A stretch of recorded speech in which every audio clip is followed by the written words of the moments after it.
Welcome back to The Responsible Edge, the podcast exploring how to balance profit with purpose in an increasingly complex world. I'm Charlie Martin, your host, founder of TrueMark and the Anti-Greenwash Charter.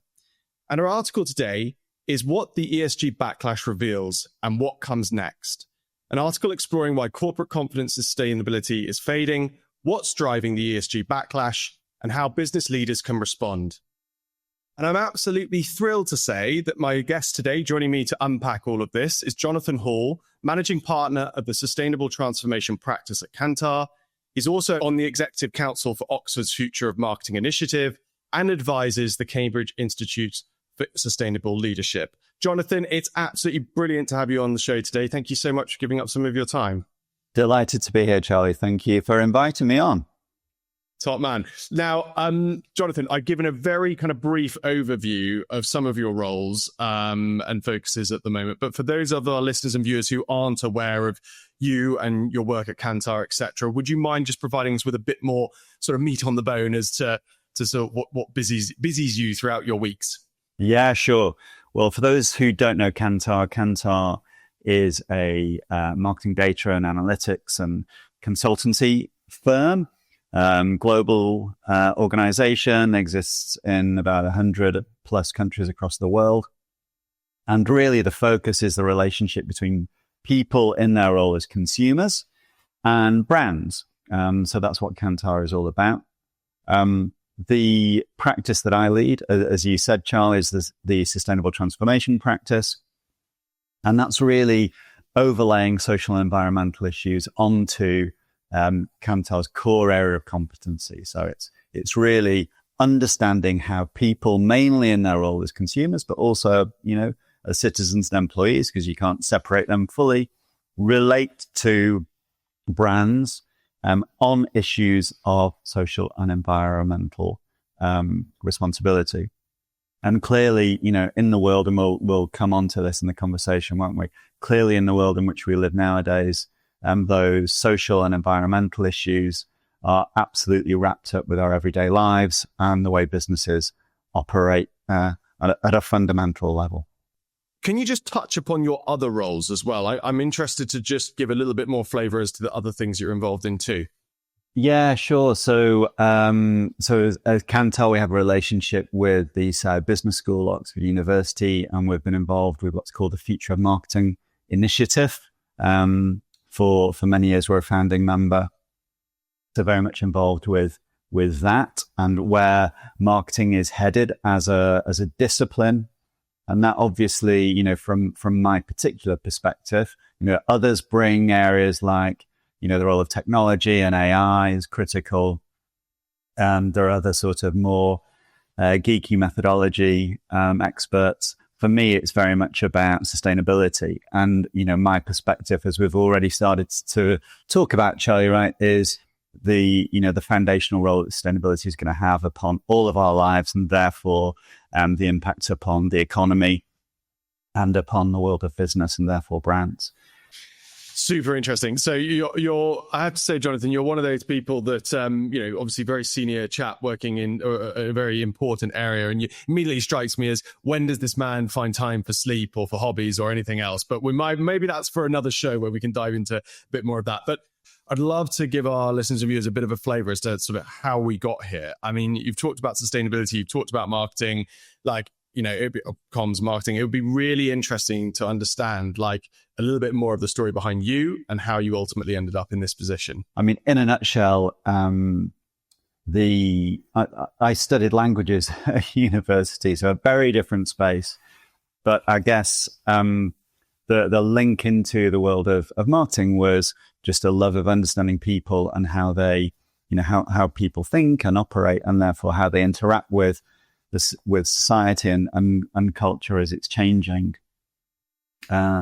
And then, so I got into the world of, brands and brand strategy and innovation, which was very much my career for a long while, and went to work in different countries around the world, and then latterly in the US.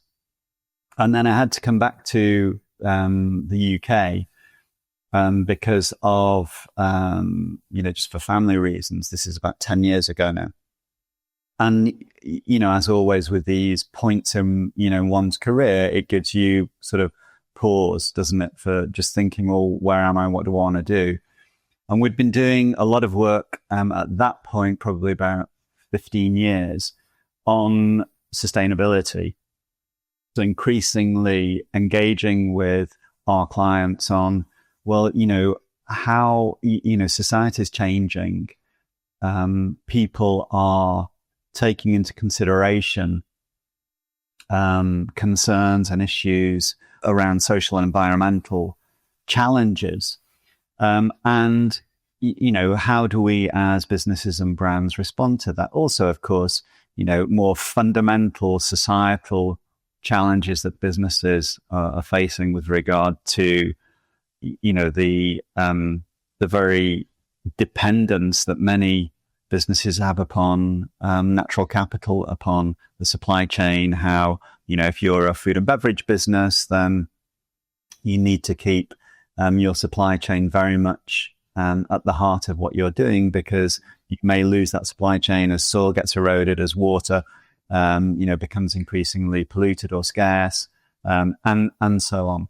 So all of these issues were becoming a cocktail for clients, and I guess that was the space that I had been increasingly working in and wanted to work more in. So I then went back to school, went to CISL, studied there, and then what I did is I pitched the idea of launching a practice to the leadership at Kantar, and then the exec signed that off, and very quickly, because I'd done all of the thinking while I was at Cambridge about setting something up, and we were quickly off to the races. The one fly in the ointment was that we launched it in March 2020, which, as you remember, was right in the teeth of COVID. When you look back upon having launched like right in the midst of a unprecedented global pandemic, do you view that as now that you're 5 years down the road, as being unfortunate, or was that almost, if you can survive, if you like, those times, the degree of resilience that it provides,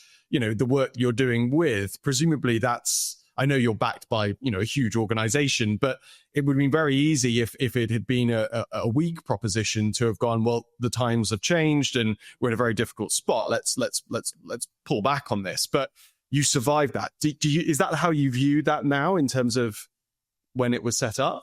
It's a great question, Charlie. I've never thought about it that way, honestly. I think what I'm super conscious of, and this is interesting, right? Because I've literally just written a paper on intrapreneurship, and it's an analysis of the practice, and it's what I've tried to do is I've had so many conversations within the broader marketing and communications industry where people are so passionate about this space, but they oftentimes struggle to get the support of leadership, and it's really struck me that it would help if someone did a piece on this. So I then went and wrote a paper, and I think there are certain characteristics of entrepreneurship, and you used one of the words there, which is resilience, which is absolutely critical. And you need to align all the stakeholders internally, particularly the leadership, those individuals upon whom you rely to make the decisions in order to drive the practice which you've launched. And then all of the other stakeholders to engage within that. But for an organization like Kantar, which is really absolutely dependent upon its clients, and, just if nothing else, it needs to be obsessed with its clients. Those clients that we have are constantly have their antenna out about, changing society, because they need to adapt their business to those externalities. And sustainability is driving so many of those externalities now. So the resilience that you need to have is really, from an internal perspective, making sure that you have your stakeholders aligned and on board all the time.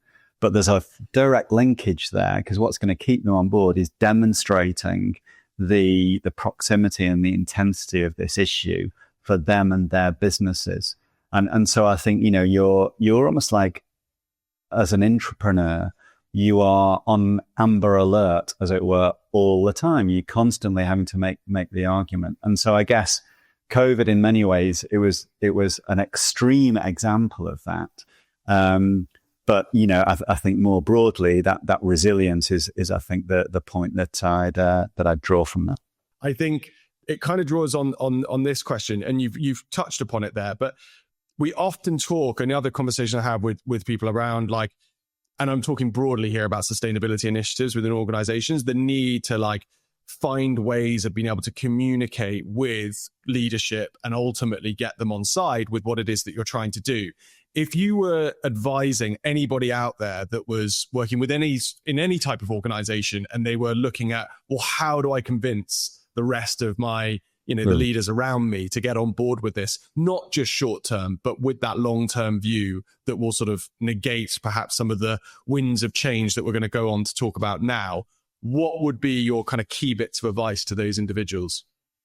Yeah, so it's a great question. I can only talk with confidence about, if you're in a professional services organization, because I guess that's the world that I've lived in all of my career. And that specific paper that I've written is, drawing on the literature or from all around. It's very academic at this point, in which case you can shut me down, Charlie.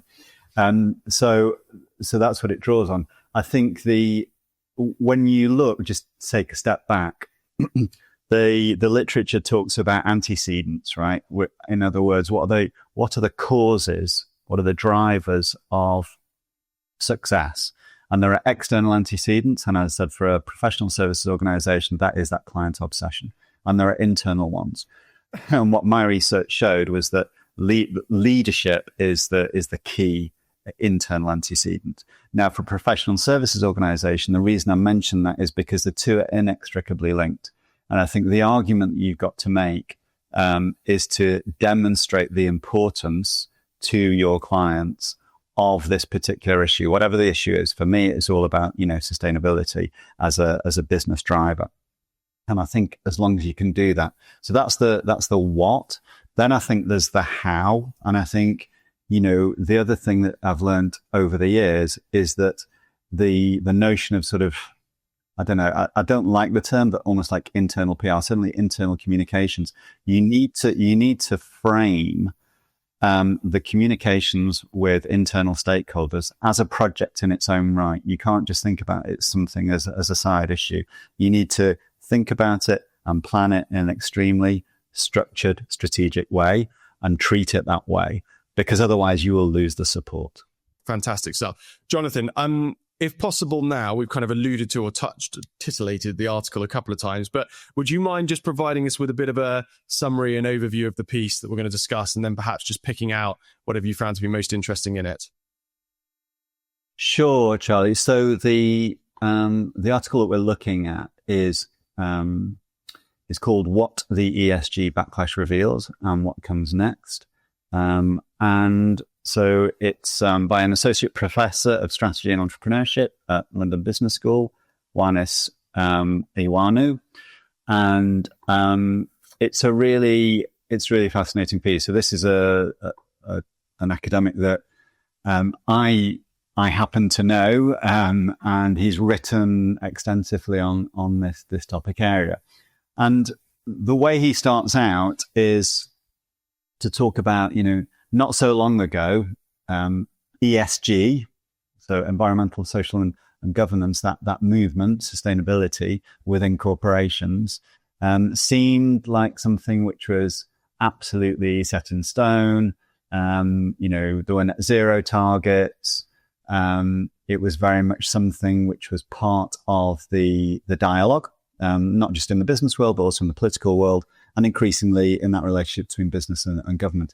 And it felt as if this was an irreversible process, like many other things, right, in the world that we're living at the moment.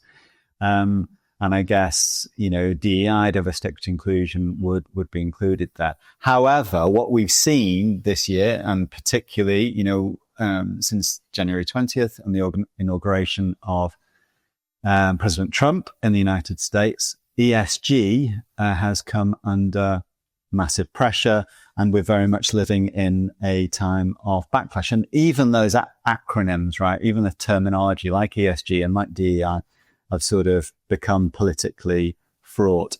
And his analysis as an introduction is, what the net effect of this is that some companies are sort of rebranding their efforts, changing the language, changing the terminology around these terms, so that they're not getting pointed out.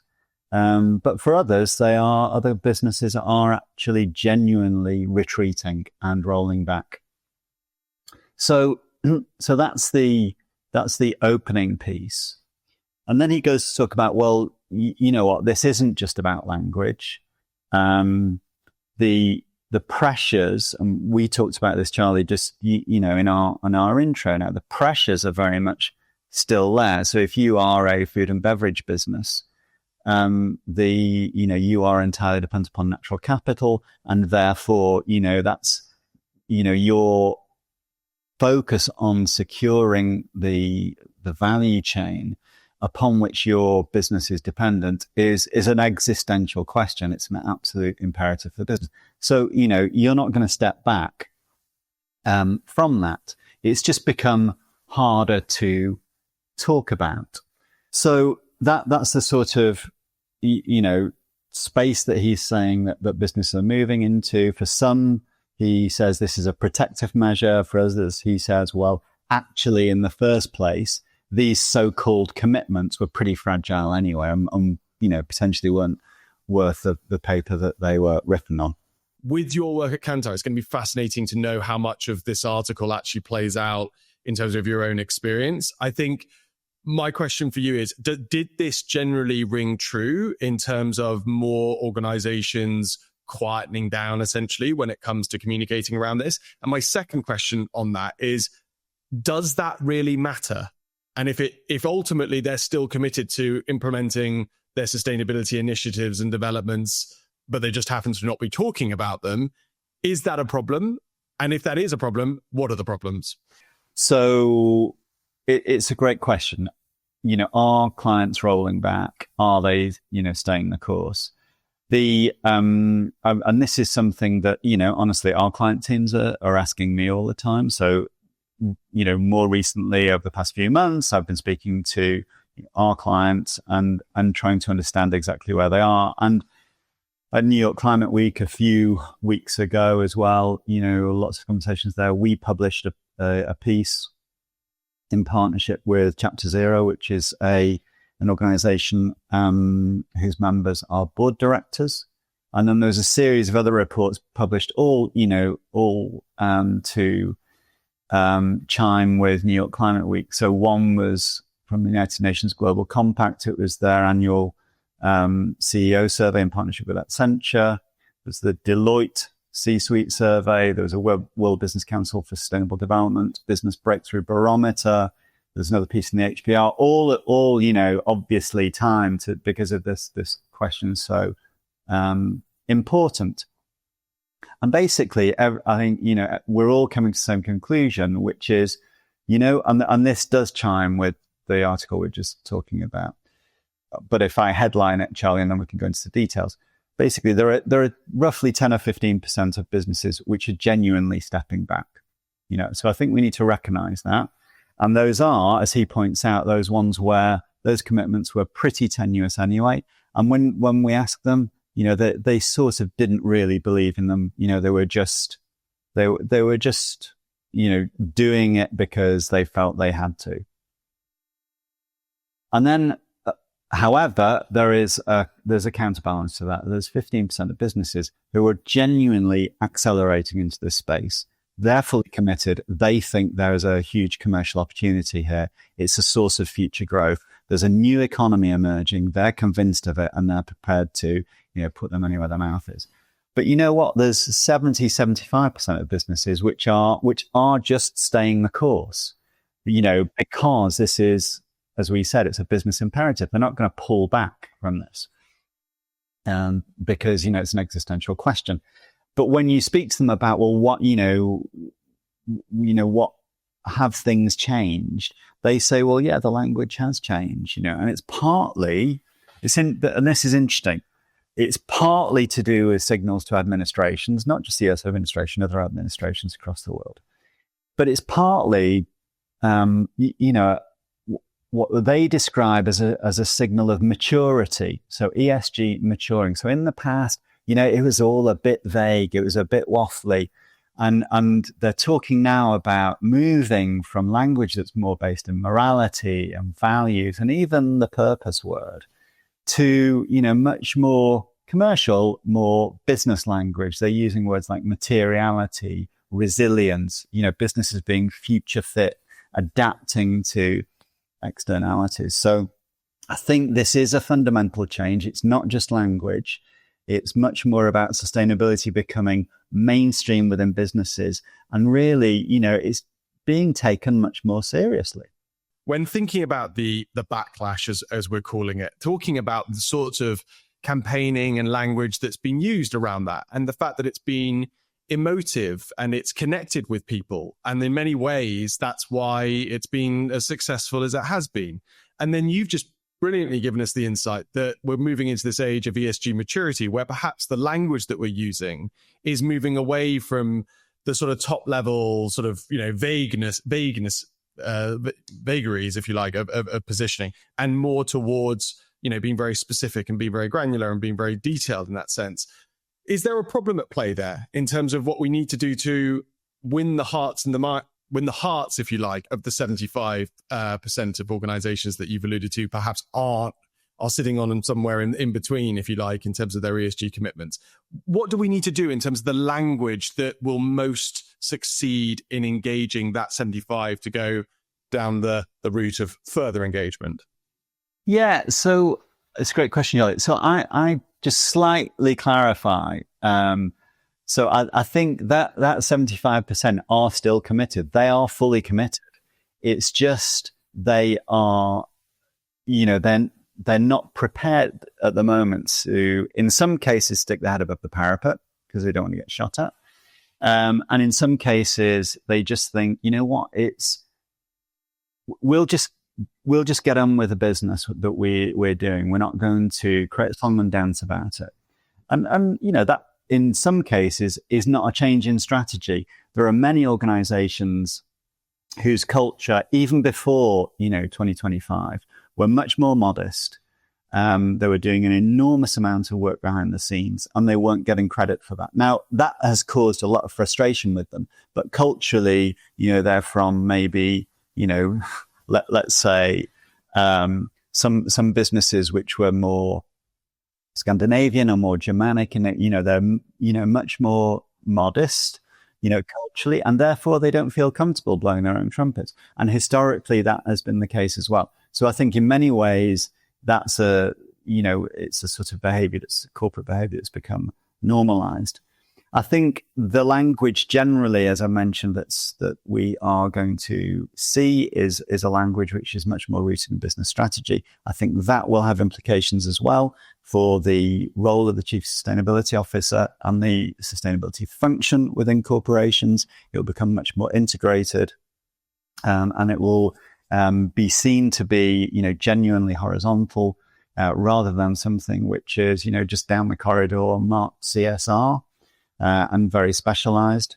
But I think the other thing, just jumping off that, which I did want to say and the article raised, is that, and you started to talk about it, is that the language that businesses are using to other stakeholders has been extremely poor.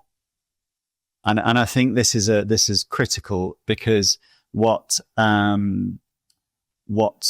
Ioannou says is that there's been a failure to build broader legitimacy basically outside of the sustainability bubble.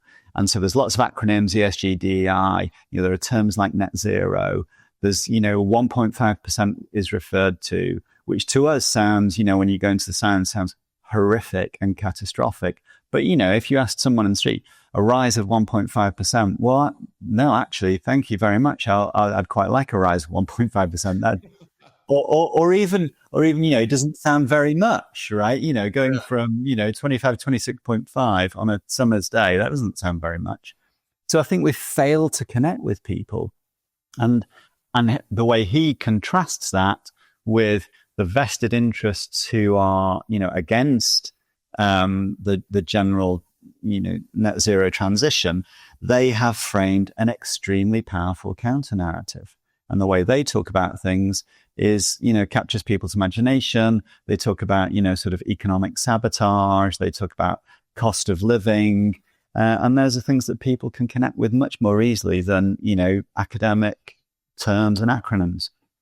And I'm so pleased you've segued us in this direction, because, okay, I totally agree, and obviously bow to your both expert knowledge in this and picking out of these points in the article. But when we think about the future, the beauty in many ways of those counter arguments that you've just described is the immediacy and the localization, if you like, of those issues for most people's lived experiences. How do we overcome that in the language that we use when we talk about sustainability? The article talks about, starting to change some of our, and you've alluded to it as well, some of our language around, the commercial outcomes that can be realized by investing in these areas, but it's still a longer term view. How do we address that in the way that we communicate about sustainability? Yeah, so you picked up on a great point there, and there's a real behavioral barrier. So that long-term view, because people tend to prioritize short-term issues and challenges over the long term. That there's a real, there's a neurological problem there. So the way we talk about this is at Kantar, we have a model which we developed years ago based on longitudinal data, and it's not just on sustainability issues; it's values and attitudes generally, and it's a simple model called me, my world, and the world. Right. So if you think of 3 concentric circles, you've got me at the center, you've got my world, and you've got the world.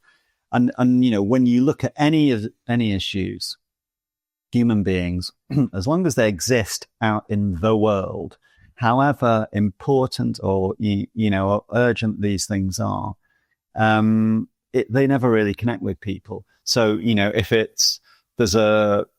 let's take climate events. If I'm sitting in the UK, as I am, and things, I see catastrophic events in Australia, Argentina, California, Pakistan, Bangladesh. I can, rationally understand that they are related to climate change. I can, sympathize with those people.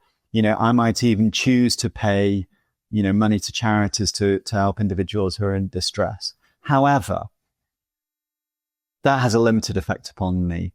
But as soon as things start to come into me and my world, that's when my behavior will change. That's when I start to vote differently, interestingly. That's when I start to change my patterns of purchase and consumption. So as we see increasingly climate events affect us, then that will happen. And, just one reference here, there was a report published by Aviva, which is a huge UK insurer, just the week before last, which talked about how areas of the UK will be shortly uninsurable. Now, I'm going to repeat that. Areas of the UK will become uninsurable, which is, for a country like the UK, which has, very in extreme weather, boring weather, despite the fact that we're obsessed with it and talk about it all the time. It's nothing in comparison to other parts of the world, that have been experiencing this for years. California and Florida already have areas that are uninsurable. Now, this for me is a real signal that the insurance industry is talking about. And we've spoken about this, Charlie, before, about how the insurance system, as soon as things start to become uninsurable, if the insurance system as we know it collapses, then the financial system as we know it collapses, then, broader society starts to become incredibly fragile. These are things which, we can't just, bat away as being minor events. They're right at the heart of our economy, right at the heart of our human society. I just want to ask you a technical point on your circles. What's the difference between the me circle and the my world circle? Like, where does things transition? Yeah. No, exactly. So me is very much me me as you as Charlie, me as Jonathan. My world is more, my family, the community in which I operate. So I'm blurring them, but generally speaking, when they enter into, my world from the world, that's when you start to see change. And then the further you come towards me, and it does, vary according to people, individuals, but, the closer they come to me, again, the more of that intensity comes for change. If people think that's all, very fluffy, the actual model is a friendly way of expressing a psychological framework, which is called construal level theory. And that is based on the notion of distance and distance of all different types, spatial, emotional, temporal. So, we're not going to go into that now, but, just to say there's a lot of, work which underpins that very simple model. I knowing you, Jonathan, and knowing the work that you do, I had very much assumed so. But again, we'll find reference to this perhaps on the Kantar website, and we can link people to it so they can find out a little bit more about the depth and the detail. I want to ask you one more question that sort of is a looking ahead question, if you like, when thinking about the work that you do at Kantar, the clients that you work with, etc. Like, what are the kind of key trends that you see happening from here? Like, what are our expectations of the way that sustainability is likely to be communicated over the course of the next 2, 3, 5 years and beyond? Yeah, so it's a great question, Charlie. And, clearly, it's a fool's errand to predict the future. And that's what we've learned in all of the futures work that we do. However, I think, as a start point, the point we've just been discussing there around proximity and distance to human beings, I think, putting the human being at the center of any communications is going to become critical going forward. So we've talked about how terminology currently used is overly scientific. And I think in a sense what we've done is we've assumed in our bubble that because these issues are, we've got so into the detail of them and see, the catastrophic nature of what could happen if we, choose as a society not to address the challenges that we're facing. And you can't unknow these scenarios once you know them. But I think when we've internalized them, we then sort of assume that just by telling people data points and using scientific language, that's going to connect with people. Now, I remember speaking to a global brand director at Unilever about this, and he said, it's amazing in the realm of sustainability that we often make the mistake of leaving all of our communications training at the door and assume that, just by communicating in this way, we're going to engage with people at an emotional level. If anything, the profession of marketing, and it's, caused a lot of damage, arguably, over the years from a social environmental perspective. One of the things it does incredibly well is it tells stories in a really emotionally engaging way. It understands as a discipline how to connect with people at a, really fundamental level. And that is based on obviously a lot of, deep theory around psychology and communications theory. So I think the ability for marketers then to step back and think, well, if I marry this storytelling competence that I have with these incredibly powerful, stories which lie at the heart of sustainability and which are very human stories rather than technical stories, if I start to foreground the human element rather than, the stuff which people don't understand and honestly, probably don't care about so much, then I think that's the route forward. And I just reference one collective who are doing some great work in this space, which are called the Earth Public Information Collective, or EPIC for short. So Natalia and Chris. and they've just published a communications blueprint. And the work that they did, what they concluded is, yes, you need to put the human at the heart of communications generally going forward. And actually, the way to do that is by focusing on people's health and well-being. Because that's fundamentally the thing which really ultimately, connects with them. And that's multifaceted health and well-being, obviously, and it does mirror a lot of the work that we've done. We did some work with a consumer packaged goods business called Reckitt, which many of you will know, and we published that work at COP. So it's in the public domain. And we worked with consumers across the world and in India, Nigeria, Mexico, and the US. And the top issue that people were concerned about was protecting the health of themselves and their family. That's absolutely fundamental. So I think, when you get to these issues, which are, right in the guts of people and their concerns, that's, I think, what we've got to go for, rather than, talking in abstract terms to people, which, just don't connect. Another thing I'd say is that I think the general, vibe is that I think people are a bit fed up. Business people are a bit fed up with talking and about theory. They really want to, do stuff now. And so I think that also should propel this theory of effective business, effective communications. Well, an optimistic note to conclude our analysis of the article on. I know we've just touched upon some of the themes in it, but I think I'm for one of taken a lot from hearing your insights on it, Jonathan. So thank you. Let's conclude now with the magic wand. If I was to hand you a magic wand, Jonathan, you could change one thing about the commercial world this instant. What would that one thing be?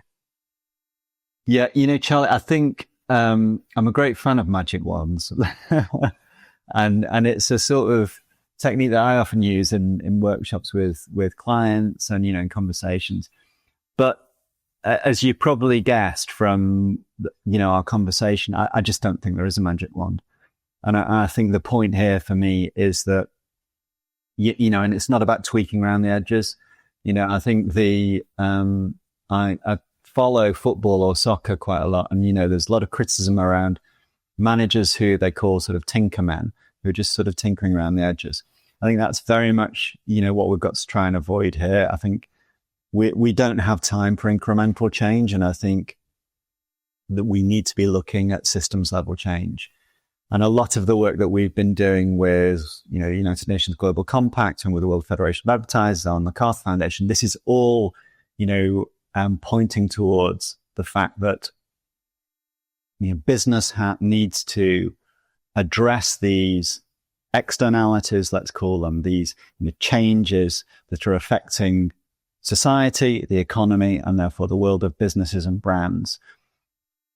These externalities are so fundamental that we're going to have to rethink how we do business. Now, that sounds pretty terrifying, and I think some people will be terrified by it. However, I think the most progressive businesses are finding ways to manage that risk. They're looking to understand how they can transition. And as we said, that 15% of businesses, they're leaping into that gap because there is huge commercial opportunity. If you're looking at fundamentally revamping, reimagining business models, that's what a project to be involved in. So for me, the magic comes in the fact that we're going to have to rethink how we do business in this massively disrupted world, and in the world that we as human beings will be walking in over the next 20, 50, 100 years. It's going to be so fundamentally different that we need to rip up the rule book because systems will need to change fundamentally. And Jonathan, it's a brilliant sort of non-magic wand suggestion. So thank you so much for introducing the first of its kind on the show. But if I was to ask you, in terms of the sort of sprinkling of the right sort of inputs, if you like, or ingredients into that kind of that degree of systems change that you've just described there, what are the key characteristics of this? I mean, I'm the one that immediately jumps to mind that we talk about a lot on the Responsible Edge is the requirement for collaboration and partnership and bringing people together, because we're not going to be able to do this, on our own as individual entities. Just touch upon, from your perspective, what the other key ingredients are to, realizing the kind of conditions to realize that sort of change of the way these systems work. I think, for example, some people would talk about the need for changes in infrastructure. I think, the regulatory environment needs to change fundamentally, and regulatory change needs to be accelerated enormously. I think there are things around taxation, incentivization, and subsidies, which need to be, relooked at. So the, things about the regulatory environment, which need to fundamentally change. I do think as well, though, from a business perspective, really being brave and demonstrating leadership. I think in the world generally, we're lacking in leadership, from a political perspective, but also from a business perspective. And I think, business leaders need to step up and really envision what not just risk looks like, but what massive opportunity looks like, and really take risks around business model invention. I think that is also a huge opportunity. And then finally, that middle piece, which a lot of our clients are grappling with now and really want help on, is the intersection between business and government. I think, there's a frustration that, government is not picking up on citizen signals. In that, businesses are so close to their customers. There are so many consumer demand signals. Frankly, there are so many citizen demand signals, which political leaders are just not acting upon. And there's a huge amount of frustration. And therefore, bridging that gap, so businesses getting that legislation, regulation in place such that they can then, release all of the pent up energy and competency that they have to start solving some of these issues. There are certain guests that I have on the show, and I'm sure our listeners and viewers are thinking this as they reflect on this conversation. There are certain conversations that I have that I think combine that pragmatism and realism around where we are with a sensible optimism, if you like, towards what can be done, what needs to be done, and the plight that we're in, and not being dismissive of that in any way. But I think the way that you've described things has been really compelling and motivational in many ways. So thank you so much for joining us this morning. It's been a good show. Thank you. Delight to be here, Charlie. Thanks for asking me. And that's all for today's episode of The Responsible Edge. A big thank you to Jonathan Hall for joining me on today's show. As a reminder, this episode was brought to you by TrueMark, the mark of trusted communications. Visit truemark.com to learn more. I'm Charlie Martin. Thanks for listening. And don't forget to subscribe, share, and leave us a review. See you next time.